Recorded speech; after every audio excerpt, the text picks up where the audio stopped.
Welcome to The Explainer. Today, we're jumping into a simple story that asks a pretty big question. Are our amazing tools the source of our creativity, or is the real magic hiding somewhere else entirely? So just imagine for a second, what if a crayon could actually bring your drawings to life? Keep that thought because we're about to dive into a world where that exact fantasy becomes reality for a little girl named Luna. So our story starts in Luna's bedroom. It's bright, looks totally normal, until she spots something pretty amazing right there on her table. And this isn't just any old crayon. It's shiny and it's glowing. You can tell right away this is something totally new to her, and you can just feel her excitement. And get this, even her cat Bibo knows something's up. He's basically like, whoa, hang on, that's not a normal crayon, Luna. He's the first one to say it out loud, pretty much confirming that things are about to get interesting. So what's the first thing you do with a weird, glowing crayon?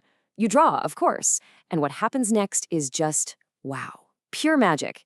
She draws a butterfly, and suddenly it's not on the paper anymore. It flaps its wings and just flies off into the air. Incredible.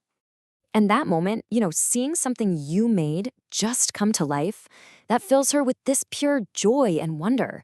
It's that feeling of creation, right? All right, so you've got a magic crayon. What's next? Well, if you're Luna, you don't just stop with one little butterfly. Oh no, you start thinking bigger. You start drawing a brand new world. And just look at what her imagination cooks up first. It's not some big castle or a cool spaceship. Nope, it's a total childhood dream, a land made of candy. With just a couple of strokes, her room is completely transformed. We're talking chocolate hills, lollipop trees, the whole shebang. And Bibo, he's right there with her, totally blown away by this amazing new world. He's just soaking in that pure, unfiltered joy of seeing this incredible place she's created out of thin air. But, like with any amazing tool, whether it's the latest tech or, well, a magic crayon, Luna's about to find out there's a catch. This magic isn't going to last forever. She starts to notice that the crayon itself, the very source of all this magic, is getting smaller. It's getting lighter with every single thing she draws. The fuel for her creations is literally running out. And this right here is the big problem, isn't it? The very thing that lets her create these incredible worlds is also disappearing because of it. The more magic she uses, the less she has. It's a real catch-22. And then Bibo drops this little piece of wisdom. Magic doesn't last forever. It's a simple, kind of sad truth, right? But it's what really pushes the story toward its real point. It's not just about the crayon anymore. So she's got just a little bit of magic left. One last drawing. What's she gonna do? And this is where she does something really amazing. She makes a totally selfless choice. She stops drawing things for herself and instead tries to draw a feeling, happiness, for everyone. So she makes that last drawing, and then poof, the crayon is gone. The Candyland disappears. They're just back in her regular old room. And it's in that quiet, normal moment. That's when it hits her. She has this huge realization. And this is it. This is the big moment. She says it out loud. Even without the magic crayon, we can still imagine wonderful things. She finally gets it.